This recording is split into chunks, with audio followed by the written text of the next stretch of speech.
તમે આ વિડીયો તો જોયો હશે, હે ને?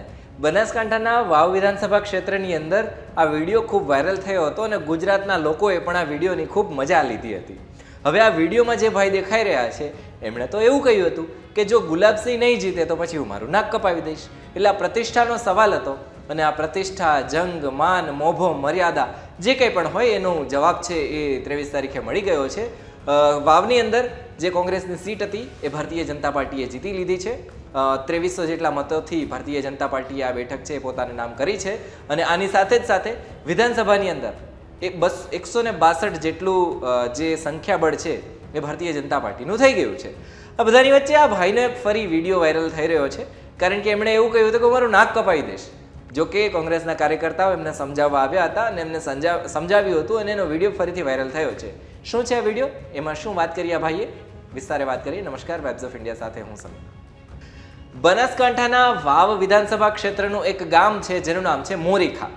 મોરીખા ગામની અંદર જ્યારે પત્રકાર છે એ રિપોર્ટિંગ કરી રહ્યા હતા ત્યારે એમાં એક વ્યક્તિ છે જે મોરીખા ગામના જ છે, એમણે એવું કહી દીધું હતું કે જો ગુલાબસિંહ નહીં જીતે તો પછી હું મારું નાક કપાવી દેવાનો છું. અને આ વિડીયો ખૂબ જ વાયરલ થઈ ગયો હતો. જો કે ગુલાબસિંહ તો જીત્યા નથી એટલે વાત હવે નાક કાપવાની આવી ગઈ છે.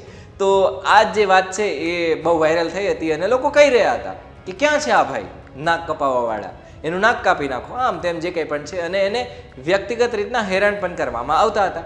એટલે થયું શું, એમણે વાત કરી હતી ગુલાબસિંહની.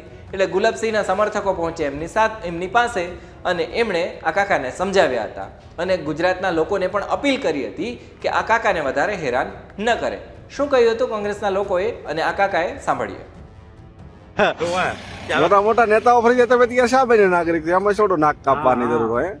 દેશના વડાપ્રધાન એના વાયદા ઉપર કાયમ ના રહેતા હોય. જનતાને કહી કે 15 લાખ રૂપિયા નાખો અને 15 લાખ ન નાખતા હોય તો તમે તો સામાન્ય નાગરિક છો, આમ ખેડૂત છો. એ દિવસે દેશના વડાપ્રધાન 15 લાખ રૂપિયા દરેકના ખાતામાં નાખે એ દિવસે તમે તાર નાક કાપી નાખો, નો ટેન્શન. પણ પહેલા દેશના વડાપ્રધાનથી મોટો કોઈ નથી.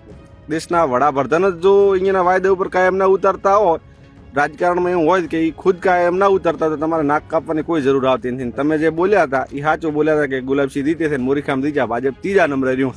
એમાં નવાઈની વાત નથી. સામાન્ય મનખને ગોમ પૂરતી ખબર હોય, 3 તાલુકાની કદી ખબર હોય નહીં. તમે જે ગોમના આંકડા આલ્યા હતા એમાં ભાજપ મોરીખામાં 3જે નંબરે છે.